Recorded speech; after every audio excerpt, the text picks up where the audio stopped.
Tá, gravando, então bom dia a todas, todos, todes. Eu sou a Mariana, coordenadora de eventos do Centro Acadêmico de Relações Internacionais, o CAIRE, e eu quero dar as boas-vindas a vocês que se inscreveram no evento de hoje. Nós trataremos sobre os estudos asiáticos no Nordeste, nas perspectivas e desafios, título do nosso evento, e ele foi pensado e organizado em uma parceria entre o Centro Acadêmico e o Grupo de Estudos Leste Asiático, na UGELA. Então, assim, eu gostaria de, em nome de toda a gestão do CAIRE, desejar que vocês tenham um excelente evento. Aproveito para lembrar que a lista de presença será passada ao final dele. E lembrem que é preciso assiná-la para conseguir o certificado e também abriremos para colocações e perguntas ao final da fala do nosso palestrante. No mais, eu agradeço a presença de todos e eu passo agora a fala para a Esther, para ela fazer a apresentação do GELA. Bem, bom dia, pessoal. Muito sério, eu faço parte da comissão de eventos e de administração do GELA. E eu gostaria de compartilhar um pouquinho sobre como é que foi o surgimento do GELA e o que é o GELA, né? Bem, esse grupo foi idealizado por mim e por Giovanna em 2019, que parte de nossas linhas de pesquisa em comum e sentimento próprio de não pertencimento e uma falta de espaço para discussões e estudos sobre o leste asiático no curso de Relações Internacionais da UFES, montamos no papel que hoje cresceu e se tornou esse grupo de estudos maravilhoso.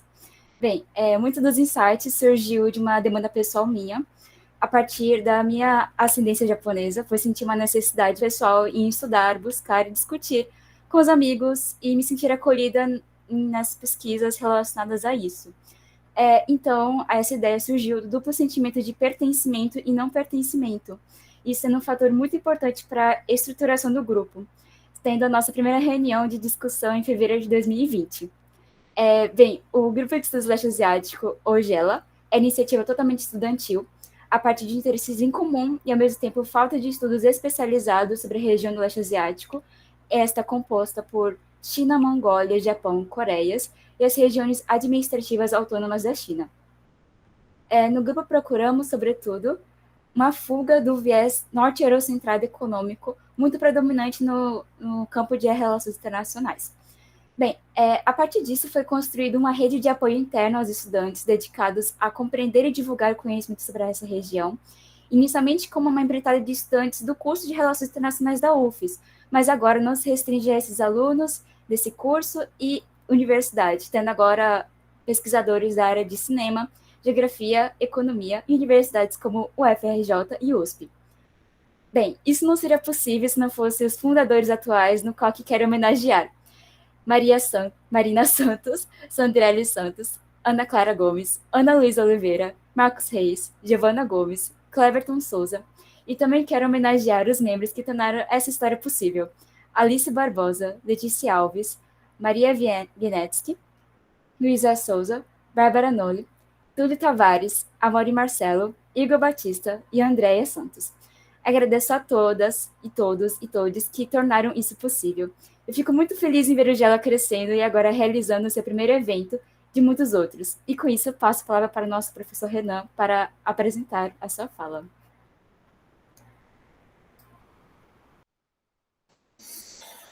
Obrigado, Esther. Antes de tudo, desejar aqui um bom dia, um ótimo dia, um excelente dia a todas e todos.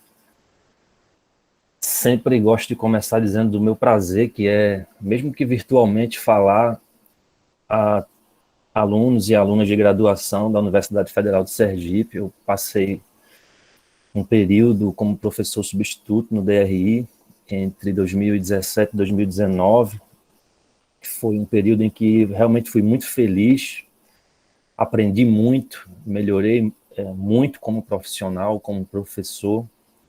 Tenho um carinho enorme, não só pela universidade, que fica em São Cristóvão, né, mas pela cidade de Aracaju, onde eu residi nesse tempo. Né, fiz ótimos e grandes amigos que guardo até hoje. Vez por outra, visito a cidade somente pelo lazer, somente para conversar com os colegas. Recebo vários colegas daí, aqui também em Recife, em Olinda. Então, são laços que eu não tenho dúvida que vou levar para sempre, e é um grande prazer, mesmo que virtualmente, repito, estar aqui com vocês. Tem muitas caras novas aqui nesse evento, pelo que eu estou vendo aqui, muitos nomes que acredito que chegaram depois de eu já ter saído da universidade, mas também tem nomes aqui que eu já conheço, né? Então é um prazer poder rever esses nomes aqui na minha tela, e é um prazer também conhecer vocês que estão aí nessa nova geração, né, de graduandos, de graduandas das relações internacionais. Acredito que a maioria aqui é das RI, né? Então, antes de tudo, dizer da minha satisfação que é participar de uma iniciativa no âmbito do curso de RI da UFES. Mais do que isso, queria também inicialmente aqui saudar, né, a iniciativa de vocês que colocaram adiante esse grupo de estudos sobre o leste asiático, o GELA. Antes de tudo, é uma iniciativa que eu acho que, eu sempre tenho dito isso, é uma iniciativa que eu acho que revela bem um novo momento dos estudos internacionais aqui no Brasil, né, onde a Ásia passa a ter um papel protagônico, né, não só porque vocês, estudantes, demandam, né, cursos, materiais, artigos, né, vocês são muito atualizados com o que acontece na Ásia. Então é uma iniciativa muito salutar, um grupo de estudos como esse, mas não só por isso, mas também porque é uma iniciativa de estudantes, né? Sem vocês, que são os estudantes, que são a maioria, né, do conjunto de pessoas que compõem uma universidade, né, sem vocês, esse interesse por Ásia, ele não tem como se solidificar, não tem como avançar. Então, uma iniciativa como essa, sobre a Ásia, tocada por, majoritariamente, estudantes de graduação, e numa universidade como a Universidade Federal de Sergipe, a Universidade Nordestina, né, isso tudo é muito importante. Sem deixar de notar, né, que estamos na periferia da periferia, né? Sergipe ainda mais, né? A gente está falando do menor estado da federação, né? Se já é difícil fazer relações internacionais no Nordeste, imagine fazer em Sergipe, imagine discutir Ásia no Nordeste, discutir Ásia em Sergipe, né?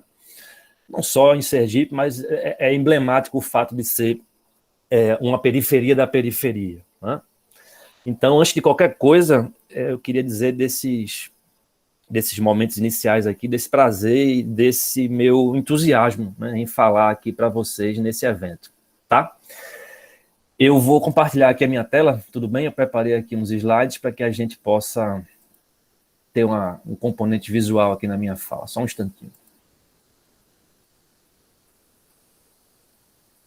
Eu peço só que vocês sinalizem aí, porque eu deixo de ver, né, a tela quando aparece o compartilhamento, só para vocês me sinalizarem quando aparecer a tela, por favor.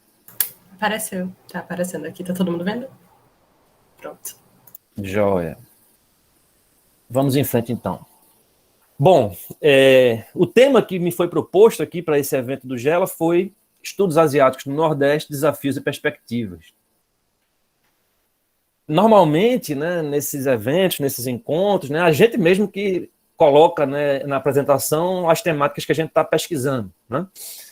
De modo que é um desafio muito grande para mim falar sobre estudos asiáticos no Nordeste. Eu vou dizer por quê, mas antes deixe-me dizer que normalmente quando a gente pesquisa sobre a Ásia, a gente escreve, quando a gente participa de eventos, orienta TCCs, participa de banca, a gente não fica refletindo muito sobre os desafios e as perspectivas envolvidos nesse esforço, né? A gente até reflete, mas nem sempre a gente verbaliza isso. Nem sempre a gente escreve sobre isso. Eu não sei se vocês concordam comigo. De modo que é um desafio muito grande para mim falar de estudos asiáticos, sobretudo no Nordeste, porque não é algo que eu parei para pensar assim, dediquei parte do meu dia para parar. Eu realmente parei para pensar sobre isso e para preparar uma apresentação quando Esté, quando Giovana, quando o pessoal do GELA me abordou para fazer essa apresentação de inauguração, de lançamento do grupo, né? De modo que, antes de qualquer coisa, eu queria fazer aqui algumas ressalvas, né, antes de iniciarmos, né, de fato, certo? Antes de eu fazer essas ressalvas, deixa eu só falar um pouco da minha trajetória, rapidamente, tá? Atualmente eu faço pós-doutorado no programa de Ciência Política da UFPE, que foi onde eu concluí o doutorado, e eu fiz mestrado em Relações Internacionais na Universidade do Estado do Rio de Janeiro. Estou falando isso porque eu fiz o mestrado, comecei em 2011, né? Veja, fazem 10 anos, né? Faz 10 anos. Na minha turma de mestrado na UERJ, tinham 15 pessoas, eu era a única pessoa pesquisando Ásia. de todo mundo que fazia mestrado naquela época, né? Um mestrado são 2 anos, né? Então, basicamente, só tem a sua turma e a turma do ano anterior, né? Basicamente, no mestrado é isso, tem as pessoas que ficam atrasadas um pouco, mas turmas, né? Juntando meus 15 da minha turma, mais os 15, um pouquinho mais ou menos da turma anterior, tinha eu e mais uma outra pessoa que estudava a Ásia, que é a Letícia Simões. Até hoje continua estudando Ásia, ela estuda Mar do Sul, da China. Veja, 10 anos atrás. Hoje, na minha experiência como professor de graduação, desde 2017, só a quantidade de trabalhos de TCC, né, já supera em muito a quantidade de estudos sobre a Ásia que eu presenciei no mestrado e mesmo no doutorado. Né? Eu fiz doutorado na ciência política, que, né, tem uma atenção menor a estudos asiáticos, pelo menos aqui no Brasil, né? Mas na ciência política da UFPE já tem bastante gente estudando Ásia. Né? Não à toa, existe lá desde 2015 o Instituto de Estudos da Ásia. Né? E eu vou falar um pouco sobre essa iniciativa aqui na minha fala. Tá? Bom, então, vamos lá a algumas ressalvas, né? Eu queria começar aí com essa exclamação para trazer algumas ressalvas sobre essa minha fala a respeito dos estudos asiáticos, tá? Eu estou marcando aqui o tempo, viu, Esté e o pessoal? Eu tenho mais ou menos 1 hora, não é isso? Então, estou marcando aqui para não ir muito além disso. Ó, vamos lá. Falar sobre estudos asiáticos necessariamente diz respeito a falar sobre algo que vai além das relações internacionais, certo? Mas eu quero dizer que infelizmente, eu não tenho como ir muito além das relações internacionais, porque é óbvio que o meu relato vai ser muito baseado na experiência própria, né, minha. Eu tenho alguma interlocução com gente que estuda a Ásia e é de outras áreas, né, particularmente da história, não apenas, mas particularmente. Mas, invariavelmente, eu queria dizer aqui, essa guisa de introdução, que os próximos slides e os próximos aí 50 minutos, mais ou menos, que vai ser a duração da minha fala, eu vou trazer aqui muito mais um relato que é pessoal, quase um memorial, né, da minha experiência, da experiência do próprio Instituto de Estudos da Ásia da UFPE. Vou, lógico, né, mais ao fim trazer algumas dificuldades, algumas perspectivas, né, mas antes de chegar a essas dificuldades, essas perspectivas, eu acho importante que a gente veja o que é que já foi feito até aqui, né, para que a gente tenha uma visão clara do caminho que já foi percorrido, para que a partir disso possamos refletir melhor sobre os desafios e as perspectivas. Então, tem, né, só antecipando, tem algumas dificuldades que são gerais para qualquer pessoa que estuda a Ásia. Né? Os livros são caros, normalmente eles não estão disponíveis nas bibliotecas das universidades. Né? Normalmente não existem ofertas de cursos, né? Seja disciplinas de graduação, seja mini-cursos, né? Sejam cursos de extensão. Isso está mudando, mas normalmente o normal é que não houvesse esse tipo de, né, espaço. A distância para viajar também, né? Uma coisa é você estudar a América Latina e fazer uma pesquisa no Chile, na Argentina, no Uruguai, sei lá, você estuda a União Europeia, em 7 horas de voo você está em Lisboa, saindo de Recife, né? Atravessa o Atlântico, está lá. Você estudar a Ásia e passar um tempo na Ásia, veja, você vai passar no mínimo aí umas 20 horas dentro de um avião, no mínimo. No mínimo. Né? E o valor das passagens não é nada convidativo também, né? Tem algumas dificuldades que são gerais, mas tem outras que são mais específicas de quem é daqui do Nordeste. Né? Por exemplo, a oferta de cursos de idiomas. É muito raro ter curso de idiomas aqui. Não temos muitos consulados, isso também influencia. Né? Embaixada não nem falo porque fica tudo em Brasília. Né? Mas, enfim, eu vou falar um pouco sobre isso mais ao fim. Tá? Eu só queria ressaltar nessa introdução que vocês vão ver aqui, eu quero deixar isso muito claro, né? A minha fala ela não pode ser generalizada de forma alguma. É um relato que é muito baseado na minha experiência, é muito baseado no campo das relações internacionais. E mais importante, a minha experiência maior é com China. Né? Veja aí o mapa da Ásia. Né?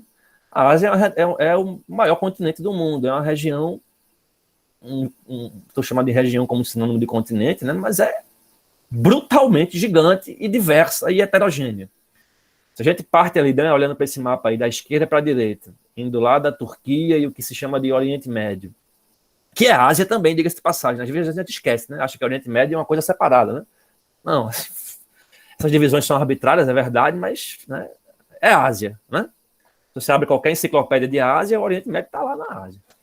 Então, desde o Oriente Médio até a Ásia Central, sul da Ásia, que é o subcontinente indiano, sudeste asiático, o leste asiático, ou seja, as possibilidades de estudo de pesquisa, as dinâmicas que existem em cada uma dessas sub-regiões e cada um desses países dá margem para eventos diversos aqui no âmbito do GELA, né? Ainda mais que o GELA seja, ainda que o GELA seja de leste asiático, né? Mas só no leste asiático já dá uma quantidade absurda de conteúdo, certo? Então eu preciso também dizer isso de forma muito clara. A minha experiência maior é com China.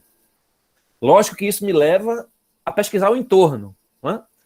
Para estudar a China, você precisa entender um pouco do que se passa no Mar do Sul, e entender o que se passa no Mar do Sul, e é necessário que você busque também conhecimento sobre os países que estão ali também, né? Então, Filipinas, Vietnã, Taiwan, que é um semi-país, né? Não é exatamente um país, tem pouco reconhecimento diplomático, né? Para os chineses continentais é uma província rebelde. Mesma coisa com estudar o Japão, né? Estudar o leste asiático é estudar o imperialismo japonês no início do século passado, né? A ocupação japonesa em vários territórios ali, inclusive no território chinês. Então, o que eu estou querendo dizer também, né? Vejam lá, é um relato que é muito pessoal, é um relato muito baseado nas relações internacionais. Esse relato que eu estou trazendo aqui também tem muito de China, tá? Eu vou tentar trazer algo para além de China, óbvio, mas eu sou refém das minhas experiências, né? E eu diria mais ainda, né? É um relato muito mais odierno, contemporâneo. Vamos dizer que eu vou falar bastante dos últimos 10 anos. Né? Eu consigo falar de o início do século atual, um pouco do século passado, em relação a estudos asiáticos? Consigo. Mas não é uma experiência que eu vivi. Né? Não é uma experiência que eu vivi. E, a bem da verdade, grande parte dos cursos de relações internacionais no Nordeste foram todos criados muito recentemente. Então, falar em estudos asiáticos no Nordeste, desde uma ótica das relações internacionais, que é essa ressalva que eu faço, basicamente diz respeito a falar dos últimos 10 anos, dos últimos 15, no máximo dos últimos 20 anos. O curso da UFES é recente, o curso da UFPE também é recente, a Paraíba também temos cursos muito recentes, certo? Então, eu queria deixar muito claro esses, né, para usar o inglês aqui, esses caveats, né, essas ressalvas, né, aqui, introdutoriamente. Tá bom? Tenham isso em mente aí ao longo dos próximos slides. Então, eu estou dividindo a minha apresentação aí em 4 partes. Primeiro, eu vou falar um pouco do chamado século asiático e de como que existe aí um movimento que é duplo, né? Estudantes, professores, mestrandos, doutorandos estão cada vez mais estudando a Ásia, mas não é a partir do vácuo, não é a partir do nada, né? Esther mencionou que a ascendência japonesa dela a leva, né, a instiga a estudar isso. É natural. Mas, além disso, né, a gente tem um movimento que é, vamos dizer assim, exógeno, né? Ou seja, a gente vive um cenário internacional em que a Ásia retoma um espaço de protagonismo que ela teve durante grande parte da história, né? O fato de termos nascido em um momento histórico em que o Ocidente, a Europa, os Estados Unidos estão na dianteira, isso aí é um acidente histórico, ou no mínimo vamos dizer assim, é uma reviravolta em relação ao curso normal da história. Por razões óbvias, né? A gente viu, a Ásia é muito maior do que a Europa. Tem muito mais gente morando ali. As capacidades materiais da China, da Índia, depois do Japão, né, que, tirando a Rússia, é praticamente a primeira grande potência fora do eixo ocidental, né, nessa história mais nova das relações internacionais. Mas China e Índia foram as grandes potências ao longo da história, né, metade dos séculos 12, 13, enquanto a Idade Média reinava na Europa, esses países, né, essas nações eram, né, espaços revigorados. Então, veja, tem esse interesse dos alunos, dos mestrandos, dos doutorandos, dos professores, mas tem a realidade se impondo, né?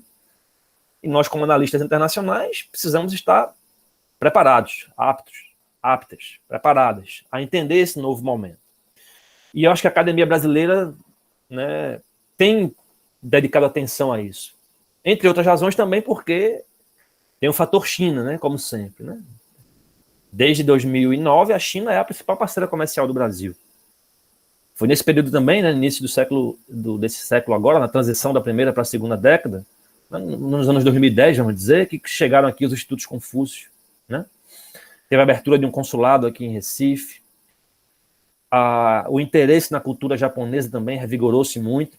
Vocês são um pouco mais novos do que eu, mas eu não tenho dúvida que essa febre, esse fenômeno de cultura asiática muito tem raízes na minha própria infância, né? Era muito comum na minha geração o Cavaleiros do Zodíaco, os Super Campeões. Eu já era um pouco mais velho quando chegou o Pokémon, esses outros aí.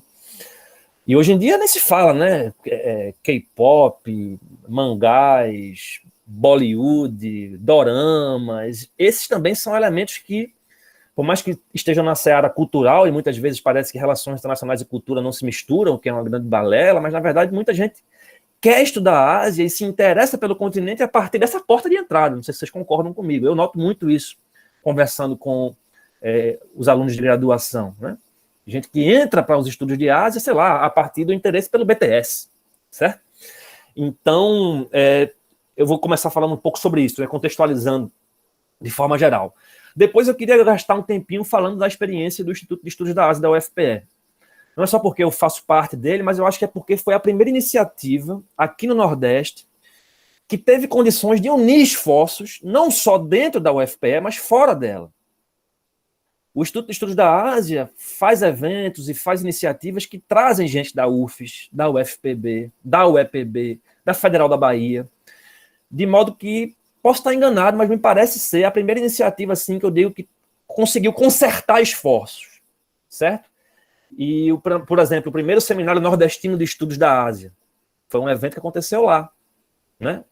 Estava lá gente da UFBA, estava lá o Corival, professor da Federal de Sergipe, estava lá gente da UFPB, da UEPB, gente do Ceará, tudo no mesmo lugar, presencial, tudo gente que estuda a Ásia. Até hoje eu não conheço nenhuma iniciativa presencial, lógico, com a pandemia, né? Tudo ficou desse jeito, né? Maluco de hoje. Mas, enfim, eu queria falar um pouco sobre o Instituto de Estudos da Ásia, porque é desde 2015 só, mas acho que muita coisa foi feita de lá para cá, né? E, de certa forma, a experiência do Instituto de Estudos da Ásia da UFPE se confunde com a própria narrativa sobre estudos asiáticos do Nordeste. Posso estar enganado, certo? A gente pode conversar sobre isso no final. Eu queria depois também, ao final, na terceira parte da minha fala, trazer um relato sobre a minha experiência ensinando 2 semestres de uma disciplina de estudos asiáticos na Universidade Federal da Paraíba, onde eu fui professor até junho desse ano. Até onde eu sei, nunca tinha sido oferecida, né? Existia essa disciplina nas optativas do curso, né? Tinha lá uma ementa, mas a disciplina nunca tinha sido oferecida, né? Com a pandemia surgiu a oportunidade de oferecer essa disciplina com 60 vagas. Ela foi oferecida 2 vezes, em formato virtual, e nas 2 vezes ficou com fila de espera, né? Para vocês verem o interesse que era. Então eu queria falar um pouco depois também, mais ao final, da experiência que foi lecionar essa disciplina, porque eu também entendo que, posso estar enganado, repito, mas entendo que é algo interessante no âmbito dos estudos asiáticos, né? Porque a gente não tem disciplinas sobre Ásia nos cursos de relações internacionais, né? Eu lecionei na UFES, né? Não existia uma disciplina de Ásia em si, mas existiam disciplinas que tangenciam a Ásia, né? Por exemplo, novos polos de poder. Você fala novos polos de poder, invariavelmente vai surgir Índia, vai surgir China, vai surgir, né, Turquia, mas não é uma disciplina de Ásia, né? E a bem da verdade, eu acho que isso é uma realidade, né? Na UFPE eu posso dizer com certeza que também não existe, e mesmo nos cursos de mestrado e doutorado também, né? Com a exceção de um ou outro professor que oferece disciplinas que passam por esses assuntos, né? Não tem no corpo disciplinar, né, essas disciplinas. E aí pronto, depois de percorrer tudo isso, aí sim, né, eu consigo falar melhor. Pois é, interessante. É porque Coreia do Sul, vamos dizer assim, como o nome da disciplina é Novos Polos de Poder no século XXI, é interessante que Coreia do Sul esteja, obviamente, mas Coreia do Sul chega num auge de desenvolvimento assim ainda no século passado, né? Na época dos tigres asiáticos ali, né? A grande crise dos tigres asiáticos é nos anos 90 ainda, para vocês terem uma ideia, né? Mas é interessantíssimo e muito importante que a gente use esses espaços para colocar, né, assuntos asiáticos. E Coreia do Sul, com certeza, é um tema quente, né? Pois então, esse aqui é o roteiro, tá? Já fui em 20 minutos, meu Deus do céu, vamos embora, vamos em frente. Vamos começar então com esse século asiático. Bom, aí na tela está o que significa, grosso modo, um século asiático, né? A gente está vivendo, de fato, agora, em termos empíricos, um momento internacional, né, depois de alguns séculos, pelo menos 1,5 séculos, né, porque até meados do século XIX a Ásia, no que diz respeito à China e à Índia, correspondiam a basicamente metade da economia global, até as guerras do ópio, mais ou menos, na China, somando China e Índia, né? Depois que os ingleses chegaram na Índia, né, e depois que houve as duas guerras do ópio, né, em que a China foi invadida, vilipendiada, obliterada, aí há, de fato, uma ultrapassagem econômica, né? Não é na época do colonialismo aqui na América. A gente costuma achar que foi lá no século XVI, XVII que a Europa ultrapassou a Ásia. Não foi, não. Foi só em meados do século XIX, né? Os dados do Angus Maddison mostram bem isso. Então, mas esse século asiático, ele está, de fato, né, aí na tela mostra, about to begin, né? Está começando de fato. O que isso significa? Que se você soma todos os países do mundo e vê a porcentagem do PIB global por regiões, a Ásia já corresponde a mais da metade do PIB global. É isso que a gente está querendo dizer. Tá? Então, se você soma os PIBs, os GDPs, né? Que é em inglês, Gross Domestic Product, se você soma isso de toda a Ásia, é maior do que o PIB somado do resto do mundo. Aí você pode dizer, porra, mas a Ásia é muito grande. Mas a gente está falando que fora desse grupo tem Estados Unidos, né? Tem Alemanha, tem França, tem Inglaterra, que não são PIBs qualquer, não. Tem o próprio Brasil, né? Que a despeito das tentativas de destruição ainda tem um PIB consideravelmente grande. Tá? E, obviamente, tem a literatura de relações internacionais. Né? A gente tem uma pletora aí de publicações que refletem sobre um mundo pós-americano, um mundo pós-ocidental, Adam Smith em Pequim, orientalização, reoriente, a economia global na era asiática. Né? Esses livros aí que estão na tela, todos eles são dos últimos 10, 15 anos para cá. Né? Tirando o livro do Gunder Frank, né, que é o primeiro aqui à esquerda, que é dos anos 90, se não estou enganado, é de 98, todos esses outros livros aí são livros recentes. Ou seja, a gente tem uma demanda da realidade empírica se impondo a nós, analistas internacionais, certo? Então, tem o interesse da nossa parte? Tem, mas esse interesse ele não flutua no vácuo, né? Ele surge a partir de uma nova realidade internacional, certo? E isso, obviamente, tem impacto na quantidade de centros e laboratórios e grupos de estudos sobre Ásia. Aí na tela eu coloquei só alguns e tentei privilegiar alguns aqui do Nordeste. Não sei se vocês conseguem ver o meu mouse na tela, né? Aqui é um dos mais antigos, é o IBECAP, Instituto Brasileiro de Estudos da China, Ásia e Pacífico. Esse grupo ele tem sede no Rio de Janeiro. Ele é de 2003, 2004, mais ou menos, né? Foi criado pelo Severino Cabral, um dos grandes especialistas em Ásia aqui no Brasil. Inclusive foi homenageado agora no último encontro da RB China. Infelizmente faleceu nesse ano.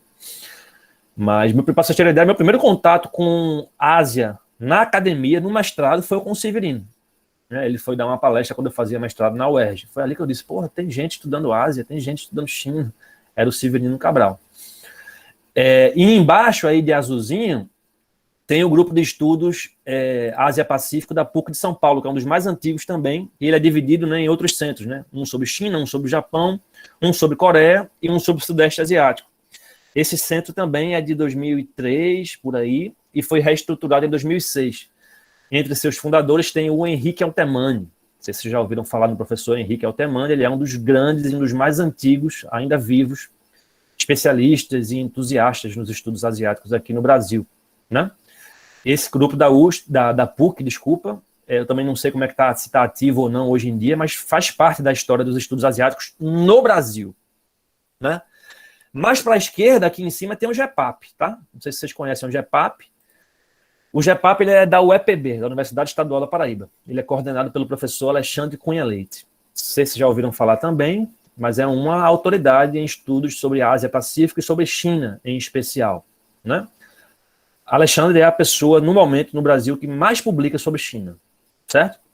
Lógico que ele também acaba publicando sobre Ásia, mas sobre China ele publica muito, né? Tem um histórico de publicação e de participação em eventos muito grande, e o GEPAP é o grupo de estudos em pesquisa em Ásia-Pacífico da UEPB, né? Tem redes sociais, né? Para quem não conhece, siga lá, sempre tem vários eventos, convidados, eles têm um boletim próprio só sobre Ásia, né? Bem organizado, inclusive, vocês que são de graduação podem submeter textos para lá. Uma iniciativa muito bacana de estudos asiáticos aqui no Nordeste. À direita do GEPAP está aí uma iniciativa bem recente do meu colega, grande amigo Geraldo, né? Que foi lançado recentemente aí na UFES, né? Um centro de estudos árabes e islâmicos, né? Nem tudo que é árabe e é islâmico é Ásia, mas grande parte do mundo árabe e do mundo islâmico é Ásia, né? Aliás, a maior nação muçulmana do mundo, aí o pessoal do SEAI, Jéssica, tá aí o pessoal, a maior nação muçulmana do mundo é a Indonésia, né? A gente às vezes acha que é um país do norte da África ou um país do Oriente Médio, mas é a Indonésia, o país de maior população muçulmana, é um país do Sudeste Asiático. Bom, tá aí o Instituto de Estudos da Ásia, né? Mas aí abaixo tem outras iniciativas fora do Nordeste, né? Tem o LEA, que é o Laboratório de Estudos Asiáticos da UFRJ, que é vinculado ao IRIDE, Instituto de Relações Internacionais de Defesa, e o Centro de Estudos Asiáticos da UF, da Universidade Federal Fluminense, que também é recente, é bem recente, mas que é um centro que tem feito várias parcerias, né? Com nós aqui do IEASIA e com outros grupos aqui do Nordeste também, né? Para você ver como esse intercâmbio ele é importante. Bom, eu vou falar mais sobre o Nordeste a partir daqui, mas para quem tiver interesse em estudos asiáticos no Brasil, tem esse artigo de 2005, publicado na RBPI, que é a principal revista nacional de relações internacionais, a revista brasileira de política internacional, e é um texto do Altemani e do Gilmar Macieiro. Então, quem tiver interesse, de fato, né, um artigozinho de 20 páginas, de entender as origens, os primeiros esforços de estudos asiáticos no Brasil, leia isso aí. Henrique Altemani e Gilmar Macieiro. Gilmar Macieiro atualmente é professor de administração da USP. O Altemani já é aposentado, ele é professor aposentado da UNB, mas ele passou muito tempo como professor visitante na UEPB, na Universidade Estadual da Paraíba. Aliás, a UEPB possivelmente foi um dos primeiros lugares aqui no Nordeste a oferecer debate, pesquisa em alto nível, né, sobre a Ásia. Muito por conta do próprio Altemani, que passou vários anos lá, como também por conta do Alexandre Cunha Leite, né, que embora seja mineiro, ele mora na Paraíba há um bom tempo, né, e é professor da UEPB há um bom tempo, né, tanto da pós quanto da graduação e também da aula na UFPB, né, de modo que as agendas de pesquisa dele acabam, né, se mesclando com o ensino, né, com a atividade de ensino, né, é normal isso. E aí na tela alguns livros lançados já há algum tempo, eu digo algum tempo, né, 10 anos mais ou menos, né, são livros de quem? Do Henrique Altemani, né, que é um dos primeiros, assim, aqui no Brasil, pelo menos recentemente, a tratar de Ásia, né. Os primeiros congressos que eu participei da ABRE, lá em 2012, 2013, né, praticamente não tinham mesas sobre Ásia, né? Detalhe, hoje em dia tem várias, mas quando tinha, o Altemani era a figura carimbada, né? O Altemani, o Alexandre, o próprio Marcos Costa Lima, né, que é aqui da UFPE, que foi meu orientador, eram nomes recorrentes nas primeiras mesas, né, sobre a Ásia, sobre Sul-Sul, né? Então aí na tela alguns livros, né? Esses livros são de uma coleção da editora Juruá. O livro sobre Coreia do Sul é de 2009, ou seja, vejam lá, faz mais de 10 anos. O livro do meio, que é sobre China e Índia, também é de 2009, faz mais de 10 anos também, né?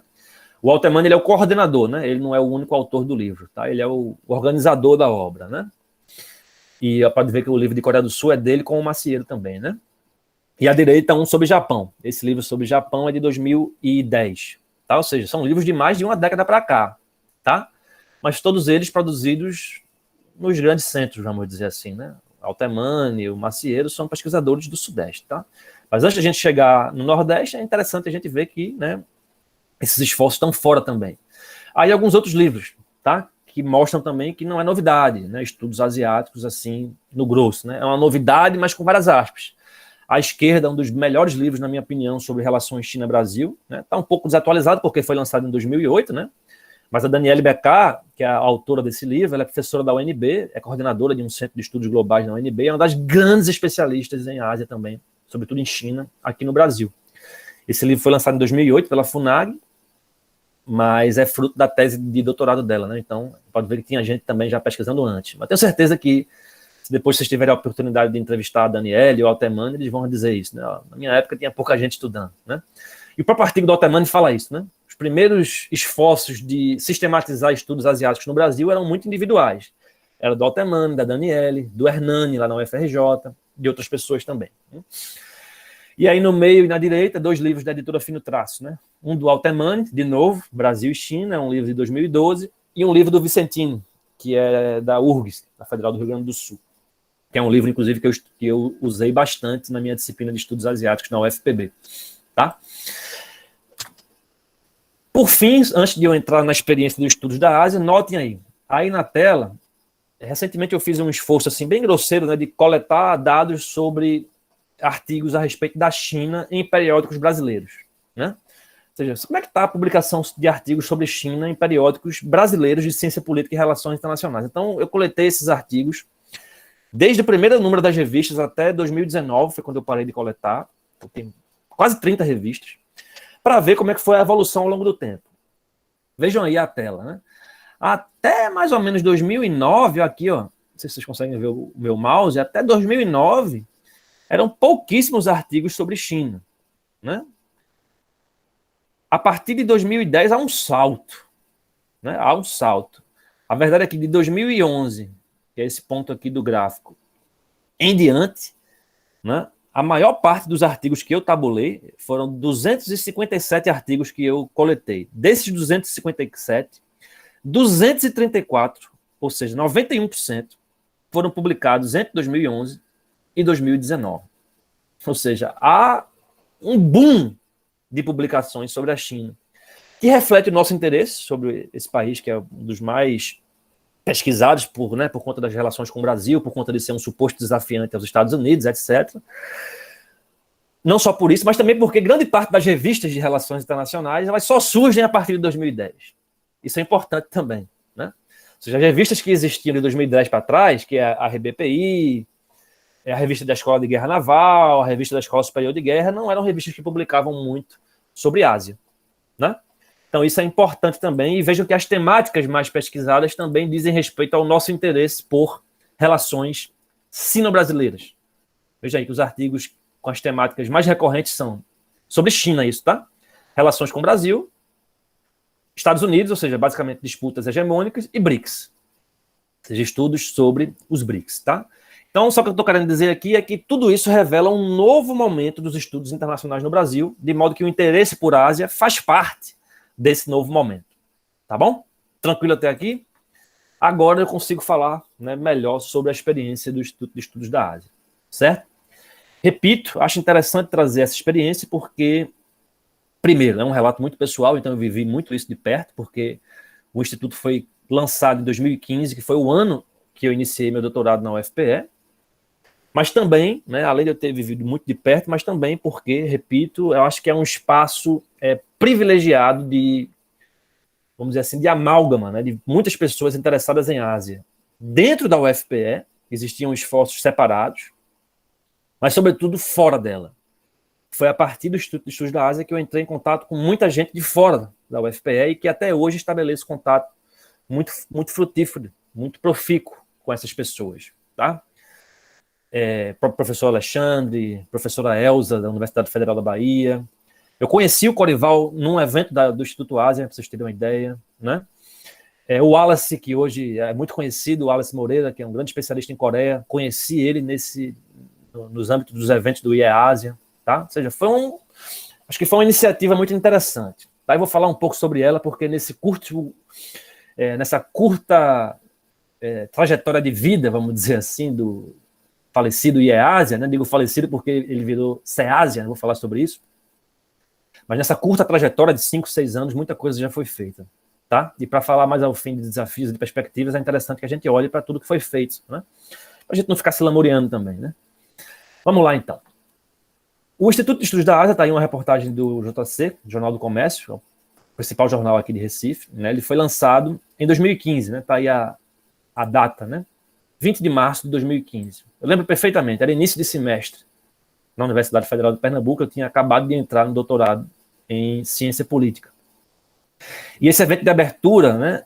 A quantidade de gente que deu, e as pessoas que estavam presentes, sejam as autoridades, sejam professores, né, mostra bem como que o Instituto de Estudos da Ásia revela-se uma iniciativa, eu acho que é central, né, para entender os estudos asiáticos aqui no Nordeste. Aí na tela vocês veem à esquerda, né, o folder, né, a filipeta. Vocês me escutam bem, não? Sim. Tá, desculpa, porque às vezes some aqui a imagem de vocês na minha tela, eu fico achando que travou. Bom, aí na tela à esquerda tem o folder, né, do evento de lançamento do Instituto, foi 20 de março, né, tá aqui. Foi um evento com o Samuel Pinheiro Guimarães, embaixador Samuel Pinheiro Guimarães, vou falar daqui a pouco sobre ele. E à direita tem a foto com os 4 coordenadores e, né, os responsáveis iniciais, né, pelo Instituto. Aqui o professor Marcos Costa Lima, que é o coordenador geral até hoje.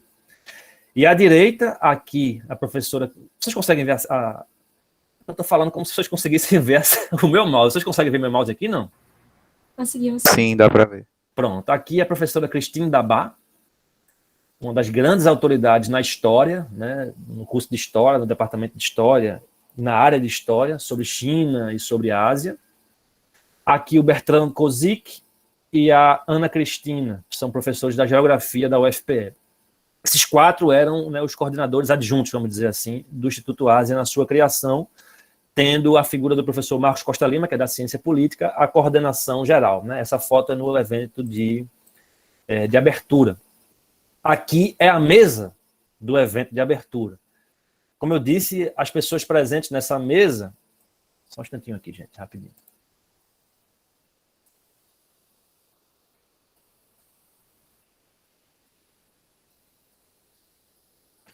Vou pedir só uma licença para vocês rapidinho aqui, gente, para eu descompartilhar e compartilhar, porque tem alguma coisa acontecendo de errado aqui. Só um instante.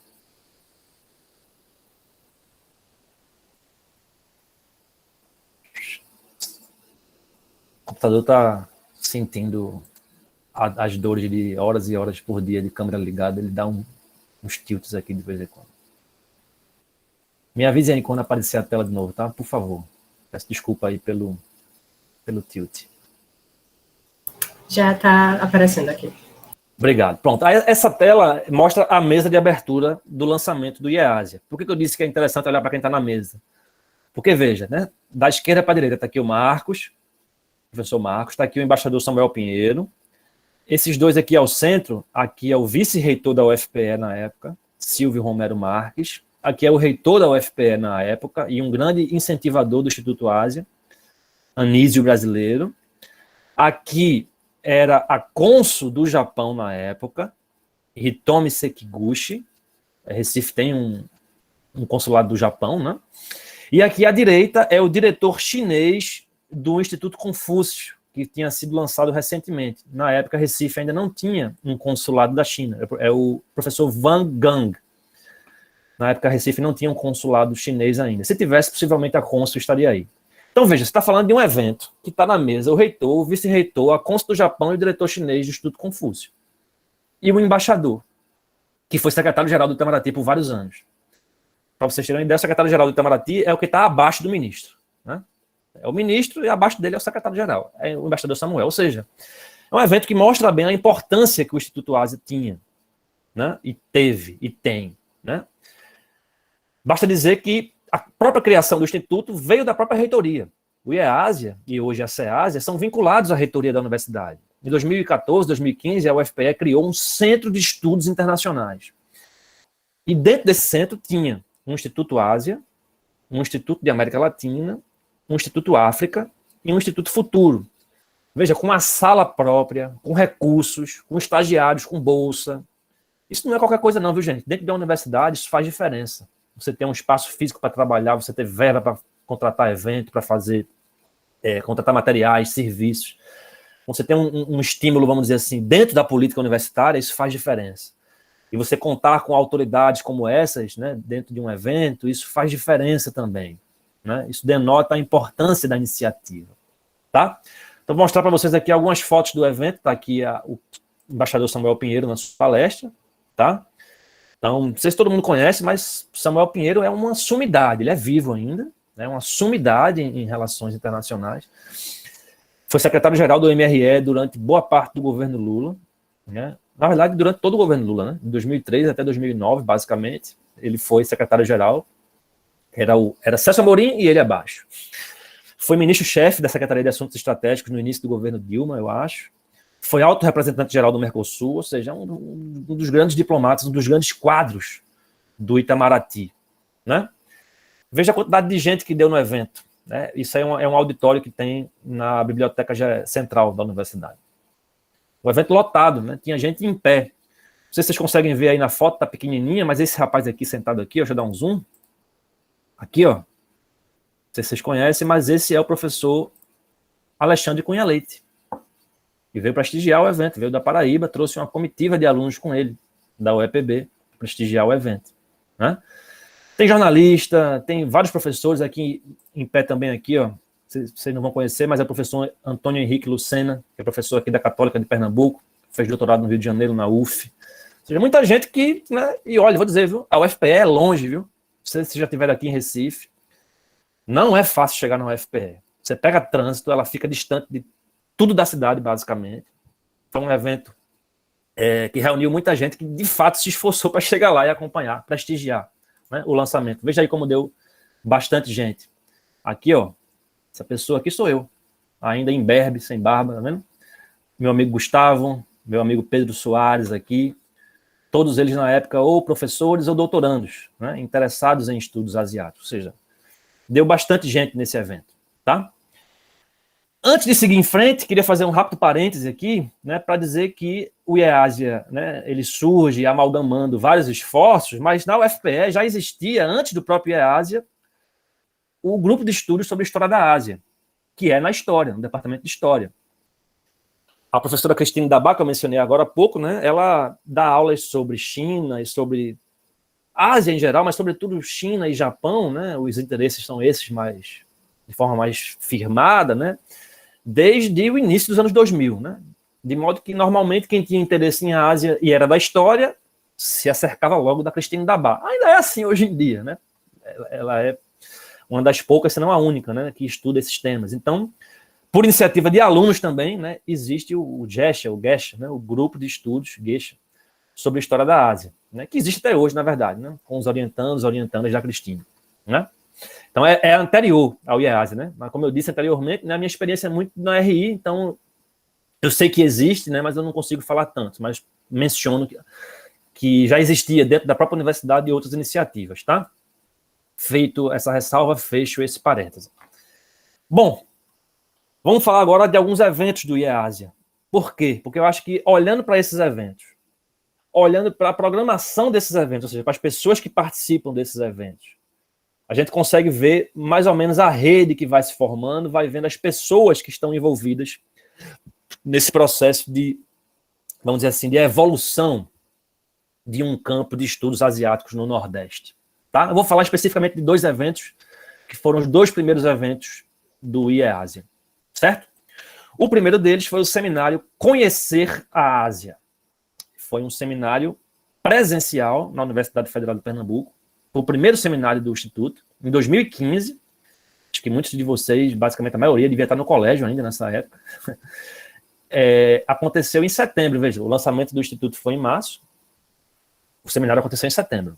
Ou seja, não é um instituto que surgiu para ficar lá só com o nome, ocupando uma sala na universidade. Não. Né? A gente trabalha muito mesmo. Né? E eu sei que tem gente aqui da UFS que faz parte da secretaria e que participa dos eventos. O trabalho ele é duro, é forte, é pesado. Então, em setembro, houve o primeiro seminário do Instituto Ásia, nos dias 16, 17 e 18 de setembro de 2015. E quando a gente olha para a programação, a gente consegue entender bem, né, algumas das figuras que já estavam pesquisando a Ásia, em algumas iniciativas isoladas nas universidades nordestinas, né, mas que começaram a poder se juntar ali, tá? Porque eu sei que existe o LabMundo na UFBA, o Laboratório de Estudos de Hegemonia e Contra-Hegemonia, que é na UFBA também, tem o GEPAP na UEPB, mas nunca, posso estar enganado, mas nunca havia um encontro dessas iniciativas, né? Eu acho que a UFPE proporcionou isso. Então veja aí o evento, eu sei que está bem pequenininho, mas eu acho que dá para enxergar, tá? Deixa eu aumentar aqui. Olha a conferência de abertura de quem foi? Henrique Altemani. Na época era professor de onde? Da UEPB. Isso ajuda bastante, né? Porque da Paraíba para Recife é 1h30 de viagem, né? Então, ninguém precisa gastar rios de dinheiro para trazer o Altemani. Ele era professor da UEPB na época. E ao tema, a importância da Ásia para o Brasil. Veja que legal, né? Um evento com um dos maiores especialistas em Ásia do país, o Altemani, que dava aula na UEPB, palestrando na UFPE. Ou seja, já era um prazer para quem era da UEPB ter aula com o Altemani, né? Uma autoridade.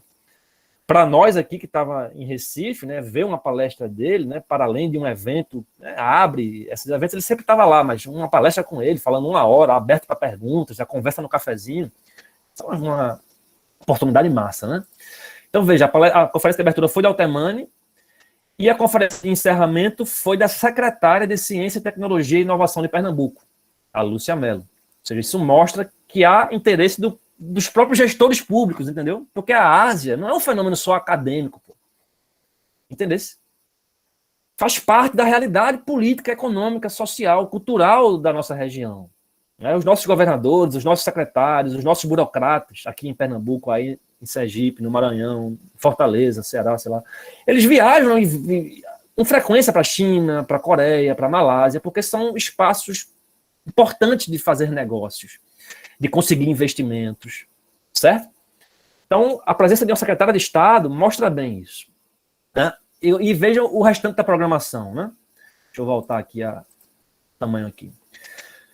Teve uma mesa sobre política e relações internacionais, que tinha o Costa Lima, o Alexandre Cunha Leite, que eu já mencionei, o Wallace, que é da Bahia, né, um dos grandes especialistas em Coreia do Sul, né? O Elton, que é da Federal de Santa Catarina, Elton Ourix. Teve uma mesa só sobre história, tá vendo? Que é o pessoal ligado à rede, né, da Cristine Dabá. Tem, por exemplo, a Andréa Longobardi, né, que é da Unicamp, que é lá de São Paulo. Recentemente ela selecionou um mini curso sobre história da China, aqui em Recife, na UFPE, no âmbito do encontro da ANPU, né, que é a Associação de História. Então, veja, né, é um seminário que foi em 2015, mas que foi um primeiro esforço assim, de reunir gente, né, trazer gente da Bahia, gente da Paraíba, trazer secretários de Estado, trazer gente da história, da geografia. Né? Está aqui também uma mesa de geografia, tá vendo? Com a Ana Cristina, com o Bertrand. A SES, né, que é uma parceira importante, que é uma universidade que fica em Caruaru, né, que é um município muito grande aqui em Pernambuco, fica no agreste do estado, e é basicamente o único curso de relações internacionais no interior de Pernambuco, né, fica na SES, então a participação do interior é muito importante, né, senão a gente fica falando só de litoral, né, Aracaju, Recife, é ótimo, é periferia, mas é litoral, né, é capital, né. Então ter o apoio das universidades do interior também é importante, né, e é o caso da presença da SES também. Tá aí algumas fotos do evento, à esquerda o professor Altemani, tá vendo? Ao centro, o professor Marcos, à direita, a professora Ana Cristina, que é uma das coordenadoras, né, do IEASIA. Era, né? Hoje em dia já não faz mais, não está tão ativa assim.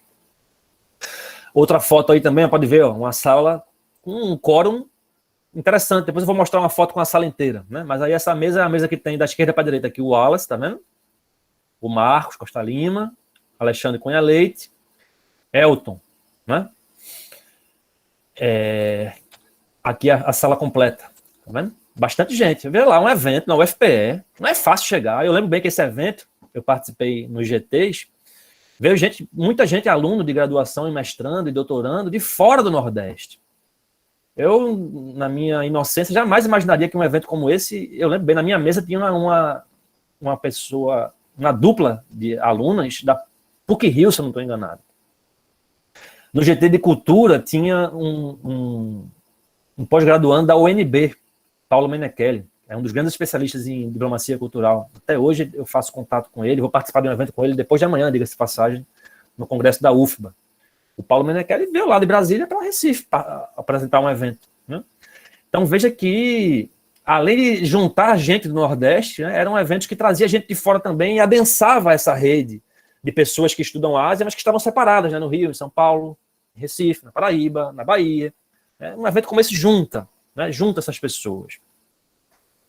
E, por fim, um outro evento que eu queria falar é o primeiro seminário nordestino de estudos da Ásia, que até hoje, né, continua sendo o primeiro, né, não teve o segundo. Mas foi um esforço importante, né, importantíssimo, eu diria. Né, foi em maio de 2017. E não teve o segundo, mas tiveram vários outros eventos que podiam não ter esse nome. Eu até deixar a sugestão para a gente aqui, né? Vocês do GELA, o pessoal da CEASIA, de repente a gente organizar o pessoal do GEPAP na UEPB. Seria válido a gente pegar esse nome e fazer um segundo. Né? A gente teve outros eventos depois. Teve agora o Seminário Internacional da CEASIA, teve o Seminário da RB China. Enfim, mas não um seminário. E talvez presencial, né? Fique mais bacana ainda. Tô falando sério, viu? Tô jogando isso aqui no ar só de safadeza, não. Tô falando sério. Vamos ver. A gente pode conversar depois, com calma. Vamos ver. Vem aí, vamos dizer, meus amigos. Vem aí. Bom, então veja, o primeiro seminário nordestino de estudos da Ásia aconteceu em maio de 2017. 18 e 19 de maio de 2017. E, de novo, né, se a gente olha para quem está presente, para as autoridades presentes, para a quantidade de pessoas que esteve lá, a gente que se deu o trabalho, né, de sair dos seus locais de residência, de trabalho, de moradia e ir até o FPE. Isso não é algo trivial, não, viu, gente? Você viajar, sair da sua casa, ir lá para um evento. A gente hoje, na pandemia, talvez tenha esquecido, né? que se gasta, em Sergipe não, né? Que é uma das delícias de se morar em Aracaju, né? Você sai de qualquer lugar de Aracaju para UFES e gasta no máximo meia hora se tiver trânsito. Pelo menos era assim quando eu morava aí. Aqui não. Eu, para chegar na UFPE de 8 horas da manhã, eu preciso estar acordado às 6. É horrível.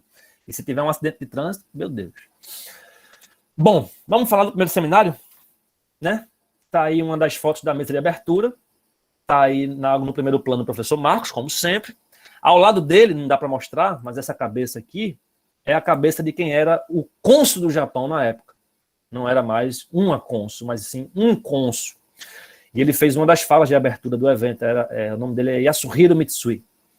Ele falou sobre o povo japonês nessa mesa de abertura. Ou seja, o cônsul japonês de novo está lá, na presença, marcando presença na abertura do seminário.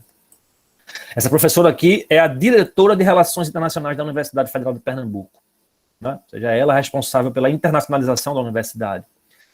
Mais ao fundo aqui, de novo, essa barba sempre presente, Alexandre Cunha Leite, Universidade Estadual da Paraíba. Ao lado do Alexandre, o professor Tiago, da UFPB, né, que também pesquisa temas que atravessam a Ásia de alguma forma. Né? A principal agenda do Tiago é segurança alimentar, mas ele tem bastante trabalho publicado sobre China, sobre Rússia. Né? É um grande entusiasta também dessas temáticas. Está aí o cônsul japonês na sua fala de abertura. Né? Mitsui. Inclusive, se vocês colocam no Google, né, tem lá uma notinha, né, na página do consulado do Japão falando da presença dele no evento. E a palestra de abertura desse evento, o primeiro seminário nordestino de estudos da Ásia, foi do Suranji. Suranji Sarra é esse professor que está aí na tela. Ele é indiano, mas leciona na Universidade de Swansea, no país de Gales. Há vários anos, é um grande parceiro, né? Já foi professor aqui, convidado na UFPE.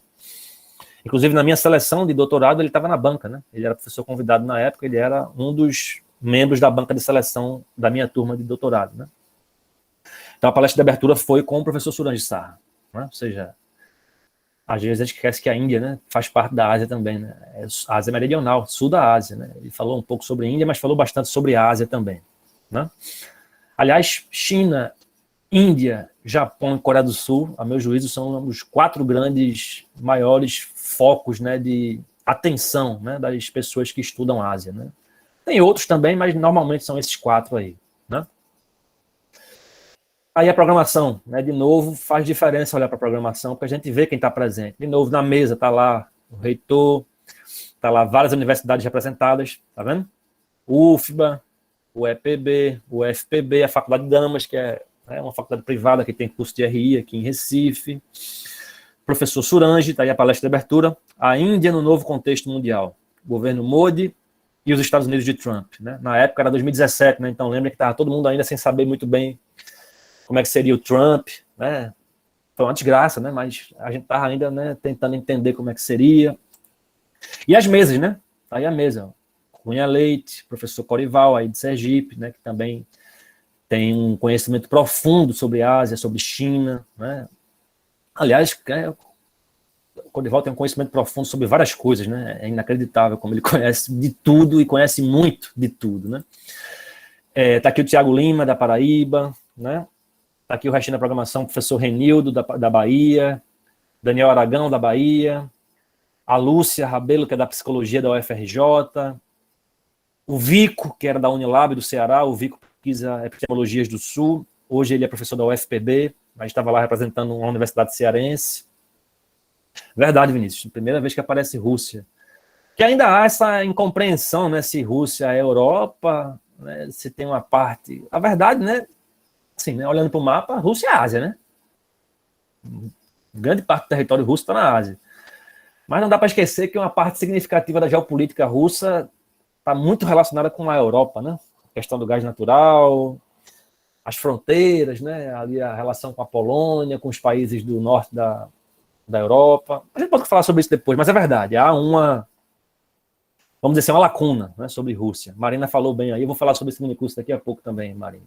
Mas é verdade, Vinícius, Marina, há alguma lacuna, né? No nosso último evento da CEASIA, que foi o Seminário Internacional, a gente também teve uma palestrante sobre Rússia, uma palestrante russa, diga-se de passagem também. Valéria Gorbacheva, eu acho o nome dela, não lembro se o sobrenome era esse mesmo, posso estar enganado, mas teve, né? A gente está tentando, né, sanar isso. Inclusive, Vinícius, né, você vai ser um consultor importante, né, de presença de Rússia em eventos sobre Ásia, né? Porque falta também, né, massa crítica, né? Nada adianta a gente colocar de forma solta, né? A gente fala mais sobre isso. Mas boa lembrança, Vinícius, Marina. Bom, em 2021, eu já estou me encaminhando para a parte final da minha fala, né, já estou falando bastante aqui. Em 2021, houve essa reestruturação, né? O Centro de Estudos Internacionais da Universidade Federal de Pernambuco foi transformado em Centro de Estudos Avançados, né? É uma reorganização que é burocrática, né, que é meramente organizacional, mas que faz diferença em termos de nomenclatura, né? Mas na prática, os estudos asiáticos continuam sendo, tocados na UFPE, só que agora sobre o guarda-chuva do Centro de Estudos Avançados. Antes era Centro de Estudos Internacionais. Agora tem o Centro de Estudos Avançados, e em vez de institutos, tem coordenadorias. Então tem a Coordenadoria de Estudos da Ásia, a Coordenadoria de Estudos da África, Coordenadoria de Estudos da América Latina, e tem uma outra Coordenadoria de Estudos de Futuro, se eu não estou enganado, né? Os 3 regionais eu tenho certeza. Então, hoje em dia, o organograma é esse daí, mas continuamos, né, com os trabalhos do IEASE, né? Só mudou de nome para Coordenadoria. E tem alguns eventos que aconteceram, né, alguns já sob a alcunha da SEASIA, como é o caso do curso de atualização em estudos asiáticos, que foi em parceria com o Centro de Estudos Asiáticos da Federal Fluminense, os vários simpósios de estudos da Ásia, né, são eventos de 1h30, mais ou menos, sempre nas sextas-feiras. Está tudo lá no YouTube da SEASIA, tá? Se vocês quiserem procurar, só colocar lá. Já tiveram vários simpósios sobre China e África, tiveram vários sobre Japão nas últimas semanas, acho que 2 sobre Japão. Teve simpósio sobre história da China, enfim. Teve vários simpósios, tá lá os vídeos todos gravados no canal da coordenadoria no YouTube. O curso de atualização em estudos asiáticos foi um esforço gigantesco. Foi, eu acho que 3 meses de curso, né? Era toda quinta-feira, né? Na maioria das vezes era quinta-feira, né? Uma ou outra aula foi na terça, eu acho. Mas foram várias semanas, né? De abril até, acho que julho. Posso estar errado nas datas, mas foram 3 meses de curso. Vários temas, teve Rússia, teve orientalismo, teve metodologia, sistemas políticos asiáticos, política externa, relações internacionais, e agora está tendo o módulo 2, né? Mas nesse módulo 2, eu não coloquei na tela, porque eu acho que o pessoal do CEA-UF está tocando lá na carreira solo, né? Aqui a CEASIA da UFPE participou do módulo 1, né? O SimPEASIA é uma iniciativa só da CEASIA, né? O curso de atualização que está marcado aí é uma parceria. E o primeiro seminário internacional, né, que aconteceu agora há pouco também, né? Foram 3, 4 dias de evento, né? Teve 2 ou 3 palestras principais e teve 10 mesas. Então teve mesa que falou sobre Rússia, minha mesa foi sobre China e África, teve mesa sobre, enfim, assuntos dos mais diversos. Ano passado teve o terceiro encontro da RB China, né, que é a Rede Brasileira de Estudos da China. Foi um grande sucesso, ele foi transmitido pelo YouTube da UFPE. Quem quiser ver os vídeos, entra no canal da UFPE. Era para lá de 1000 visualizações por dia no evento, né? As transmissões ao vivo eram brutais, assim, a audiência era algo louco, assim, a gente jamais imaginava. Foi um evento organizado por a gente também, em parceria, né, com os colegas que fazem parte da rede, então a Unicamp, PUC-Rio, etc. E em 2018 e 2019, não lembro se 2020 foi presencial, 2021 com certeza não foi, mas 2018 e 2019 a gente teve os primeiros seminários sino-brasileiros, que já foi em parceria com o Instituto Confúcio. Será uma iniciativa do IEASIA com o Instituto Confúcio. O Instituto Confúcio aqui de Pernambuco, ele é ligado à UPE, que é a Universidade de Pernambuco, que é a estadual, né? Como é que funciona o Instituto Confúcio? Tem uma universidade parceira na China e uma universidade parceira no Brasil. Sempre é assim, tá? Então, o Instituto Confúcio da Unesp tem uma parceira lá na China, não sei qual é. O da PUC-Rio tem uma parceira. Aqui em Pernambuco, a universidade parceira da China é a CUF, a Central University of Finance and Economics, é a Universidade Central de Finanças e Economia de Pequim, fica em Beijing. Inclusive, quando eu fui à China, foi lá onde eu fiquei, né, hospedado, eu e os outros colegas que foram comigo. Então, aqui, o Instituto Confúcio da UPE é em parceria com a CUF. Então, esses seminários sino-brasileiros sempre vinha uma comitiva da CUF, né? Geralmente era o reitor ou o vice-reitor e uma comitiva de professores. Aí esses eventos eram uma mescla, né, de professores da UFPE, da UPE e da CUF. E professores convidados, né? Eu lembro que em 2019, um dos convidados foi o Javier Vadel, por exemplo, que é da PUC Minas, né? É um professor bastante conhecido nos estudos sobre China. Então, esses seminários também são iniciativas importantes, né, que aconteceram nessa parceria e que fala muito sobre os estudos asiáticos no Nordeste. Né? Tá aí os folders, né, desses primeiros seminários sino-brasileiros. Né? À esquerda, o de 2018. Pode ver, foi um dia na UFPE, tá vendo? Na Biblioteca Central. E outro dia no Instituto Confúcio, né? Na UPE mesmo. E aqui o segundo internacional, segundo seminário internacional. Mesma coisa. 2 dias. Um dia na UFPE, outro dia no Instituto Confúcio. Né? Tá aqui os emblemas, né? Do Instituto Confúcio, da UFPE, do IEASIA, da UPE, do Ramban, né, que é a sede do Instituto Confúcio, e da CUF, a Universidade Central de Economia e Finanças. Bacana, estou vendo aqui o pessoal falando no chat, né, que fez curso, que fez minicurso e tal. Essas atividades são muito importantes também, né? Que é o que a gente tem, né? Como não tem, muitas vezes não tem na graduação em si, na pós em si, a gente vai buscando nesses espaços, né?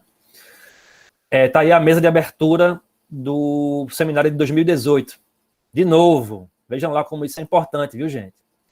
Esse aqui é o vice-reitor da CUF, aqui é o reitor da UFPE, Anísio Brasileiro, aqui é a secretária de Ciência e Tecnologia de Pernambuco, Lúcia Mello, aqui é o professor Marcos, e aqui é o diretor brasileiro do Instituto Confúcio, diretor da UPE, Lin Shepin. Ou seja, quando você coloca na mesa um reitor, uma secretária de Estado, um vice-reitor da Universidade Chinesa, isso quer dizer alguma coisa, né? Isso denota a importância do evento, tá?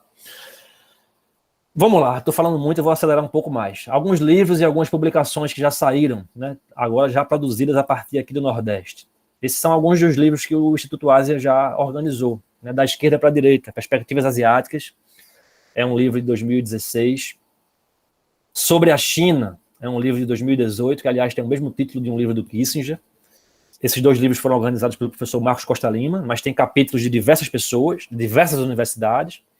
Eu tenho um capítulo no Perspectivas Asiáticas, alguns colegas têm capítulos sobre a China, tem gente da China escrevendo nos 2 livros, tem gente dos Estados Unidos, da Inglaterra, da Paraíba, da Bahia, do Rio de Janeiro, mas são livros organizados aqui. O Sobre a China é da editora da UFPE, e o da direita, Estrangeirização de Terras e Segurança Alimentar e Nutricional, é um livro da FASA, que é da editora da Universidade Católica de Pernambuco.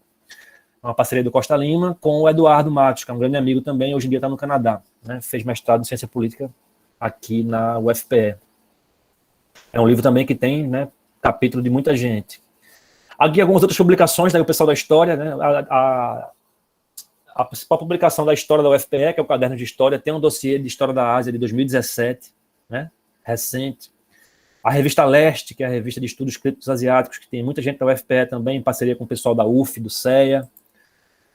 Recentemente saiu um número especial da RPPI, que é a Revista Brasileira de Políticas Públicas Internacionais. Foi ano passado, 2020, saiu esse número sobre ensino superior e universidade na China. A RPPI é a revista que tem o Alexandre Cunha Leite como editor. Então tem artigo meu, tem artigo do pessoal da Paraíba, tem artigo da Consul, eu acho, chinesa aqui em Recife. Enfim, né, é um dossiê. Né, não é um livro, mas é um dossiê só com gente dessa rede nordestina, né, de estudos asiáticos. E por fim, gente, de fato, eu queria agora falar rapidamente da minha experiência dando, por 2 semestres consecutivos, uma disciplina de estudos asiáticos na UFPB. Foi uma experiência fantástica para mim. Foi a primeira vez que eu lecionei uma disciplina de Ásia, de fato, só de Ásia. Então, pude reunir muitos dos conteúdos e foi, assim, muito entusiasmante ver o interesse e o engajamento, né, dos alunos e das alunas. Olha, se você é um professor, uma professora na pandemia, vai dar uma aula remota e ver um monte de câmera aberta, ligada, com gente participando, isso dá um calor no coração, um alento, um acalento que vocês não têm ideia. É muito ruim falar olhando para uma tela só com a foto de vocês. Todo mundo com câmera aberta, participando, levantando mão, era uma delícia. Era uma das aulas assim que eu mais gostava de dar e que até hoje foi mais revigorante dar. Estou colocando só uma parte da ementa aí para vocês verem, né? A ementa é fixa, né? Não sou eu que dou, né? Já vem fixa com a disciplina, mas o conteúdo foi eu que planejei, né? Para tentar abraçar aspectos diversos, né, da Ásia. Então, comecei falando sobre ocidocentrismo, falei, né, bastante da Ásia pós-Segunda Guerra, então, os movimentos de descolonização, quais países foram colonizados por quais países. Então, a Indonésia foi colonizada pela Holanda, a Indochina foi pela França, Guerra do Vietnã em 2 fases. Falei desse período todo, né? Falei sobre o período do desenvolvimento, né, o boom dos tigres asiáticos, né? Começando primeiro com o Japão, óbvio, né? Mas depois Coreia, Taiwan, Hong Kong, são países que cresceram muito dos anos 70 do século passado. Falei de dinâmicas regionais, né? Falei de a relação entre Índia e Paquistão e os desafios da integração na Ásia do Sul. Falei de leste asiático, né? Os problemas que envolvem os litígios territoriais, a disputa por liderança, sobretudo entre Japão e China. Falei de Nova Rota da Seda. Falei das instituições multilaterais asiáticas, né? Então, os projetos de criar um arranjo contingencial de reservas, um banco asiático de desenvolvimento.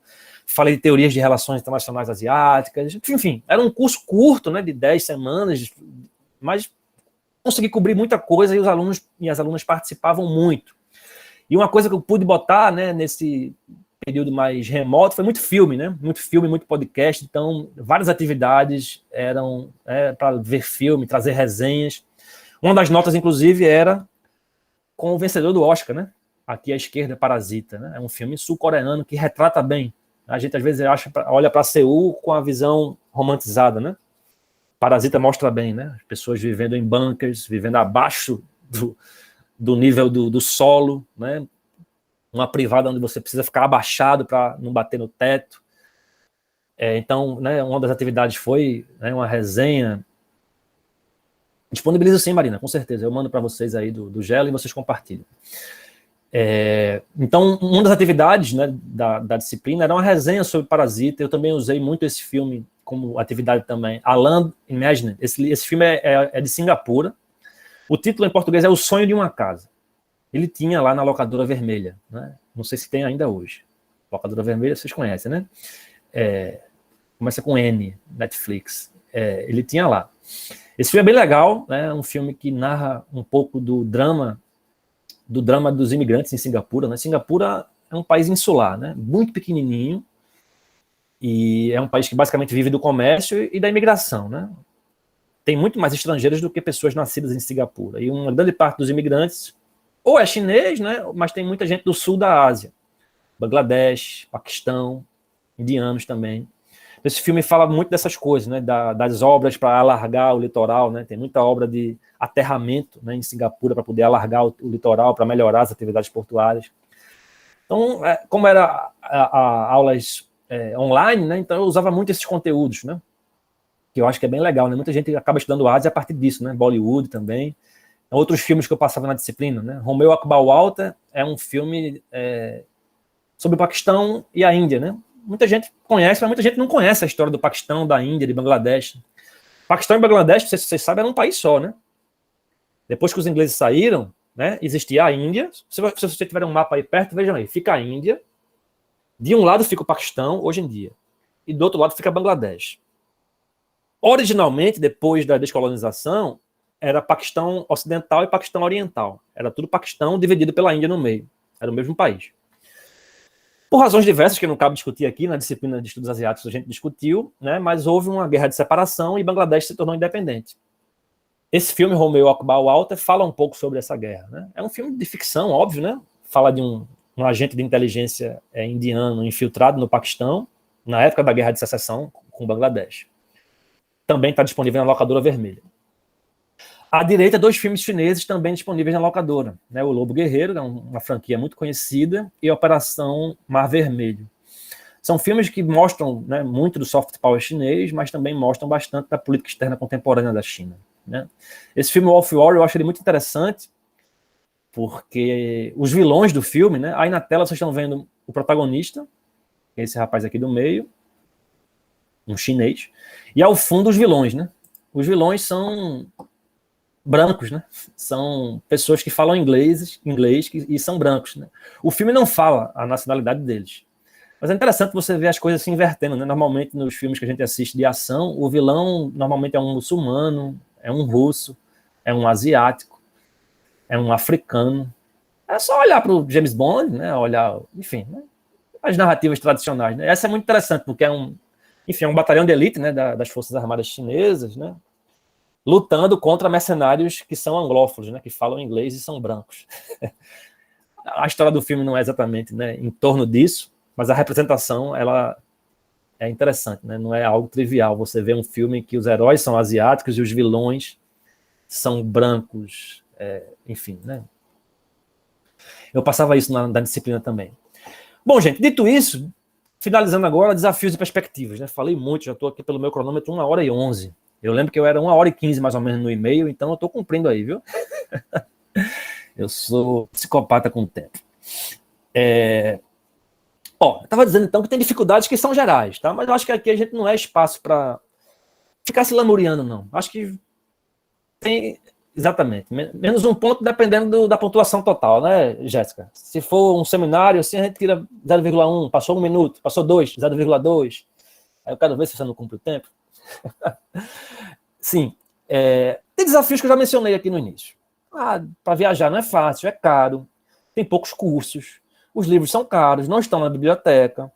Aqui no Nordeste a gente tem uma dificuldade que, né, são mais específicas para a gente, para fazer idiomas não é fácil, né? Eu tive sorte de ter um curso de chinês do Confúcio aqui em Recife. Eu não sei como é que é em Sergipe, se tem aulas de chinês, se tem aulas de japonês presenciais, né? Não sei como é que é. Eu tive essa sorte, né? Eu só consegui ir à China por conta de uma bolsa do Instituto Confúcio. Ou seja, eu devo muito do meu conhecimento à China, do meu pouquíssimo conhecimento de mandarim, ao fato de ter um Instituto Confúcio aqui, né? Pois é, isso está mudando, entendeu? Aqui em Recife mesmo, o Instituto Confúcio começou com 2, 3 turmas lá na UPE. Hoje em dia já tem turma na Católica, na UFPE, no Colégio Santa Maria, que fica em Boa Viagem, né, que são as chamadas salas de aula, né? E não é só pessoas interessadas em Ásia que fazem o curso, né? Hoje tem gente de ensino médio fazendo curso de chinês, fazendo curso de japonês também, né? Não é o Confúcio que oferece, mas tem curso de japonês aqui. Mas veja, para quem está no Nordeste é muito difícil. Se você está em São Paulo, está no Rio, está em Brasília, está em Minas, você pode escolher onde você vai fazer seu curso. Pode não ter muitas opções, mas pelo menos tem a opção. Os consulados, né? Aqui em Recife a gente tem um consulado japonês, né? E agora, desde 2016, se eu não estou enganado, um consulado da China. Isso faz diferença, entende? Porque você consegue fazer parcerias com o consulado. Então, tanto o consulado japonês quanto o consulado chinês, eu digo por experiência própria, não só minha, como dos colegas que, né, fazem interlocução com os consulados, eles estão sempre abertos, porque é de interesse do consulado estabelecer relações próximas com a academia, com gente que está estudando. Então, o IEASE já teve, por exemplo, Semana Cultural Japonesa, que não era evento acadêmico, entende? Era evento voltado à cultura mesmo, a discutir, enfim, quadrinhos, audiovisual, essas coisas, sabe? Semana Cultural Coreana. Enfim, o consulado é importante você ter um consulado na sua cidade, sabe? E o Nordeste normalmente não tem os consulados. Quando tem, Jéssica, eu falo sobre isso daqui a pouco, mas é um pouco difícil falar gravando, porque isso pode me colocar em uma situação delicada. Mas a gente conversa sobre isso. Mas a resposta curta é sim. Bom, consulado faz diferença, sabe? E como o Nordeste é uma região muito grande, são 9 estados, né? Vai aqui da Bahia até lá Teresina, Maranhão, né? É muita coisa. Então, normalmente os consulados ficam em Recife, normalmente em Recife, né? Consulado dos Estados Unidos em Recife, Japão, China. Fica nos grandes centros, né, urbanos, né? Recife por ser mais próximo, né? Mas também tem Fortaleza e Salvador.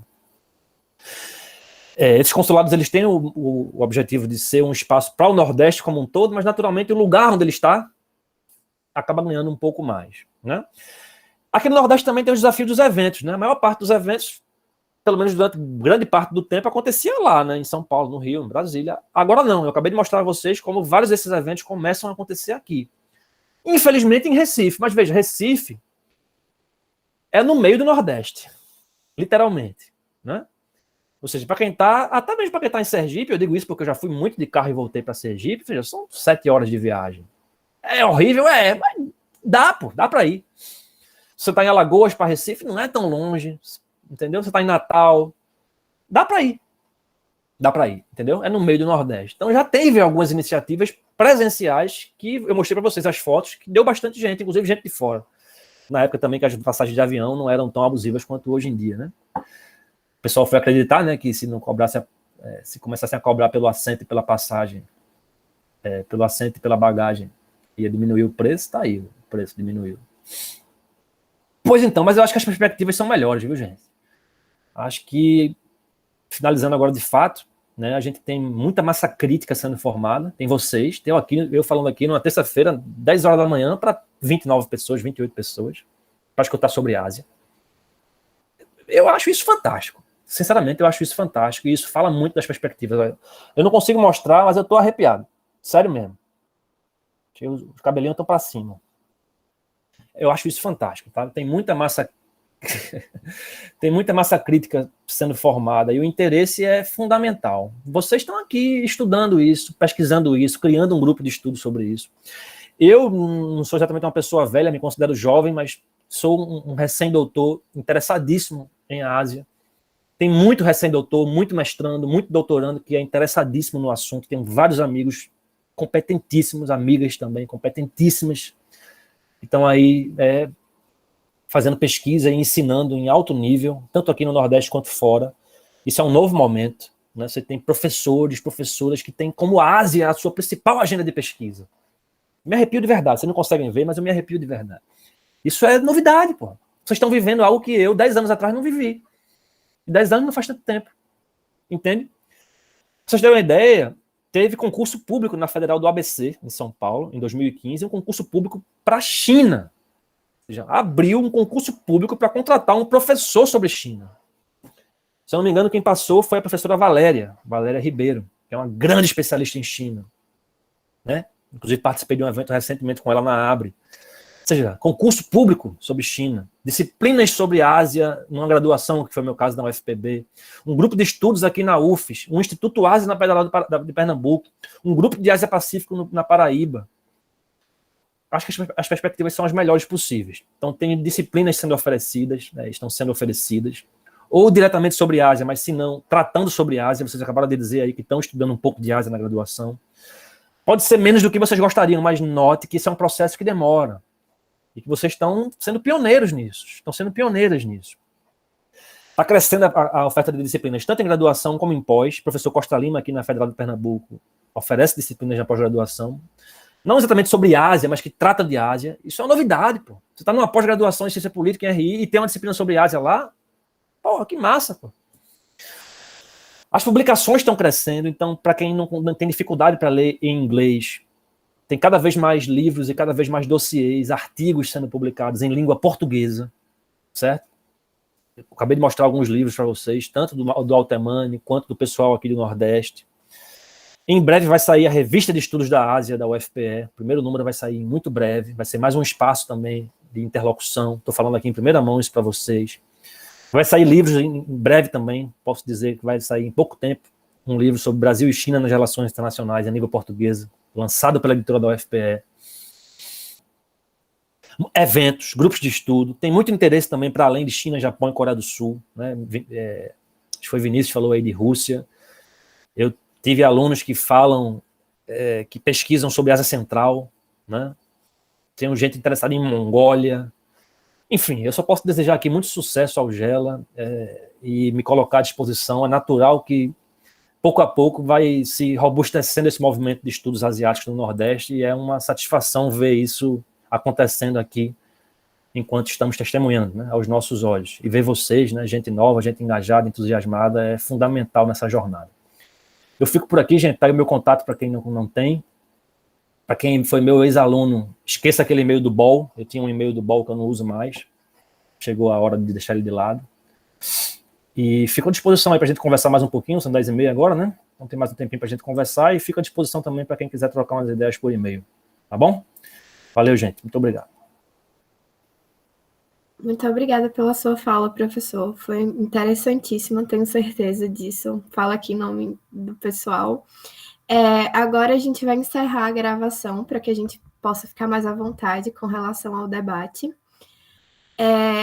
Eu peço que todos que tenham dúvidas, que tenham algumas colocações, podem ficar à vontade para levantar a mão, para abrir o microfone, para mandar perguntas no chat. Nós já temos uma pergunta do Herbert, eu vou ler, e aí o senhor fica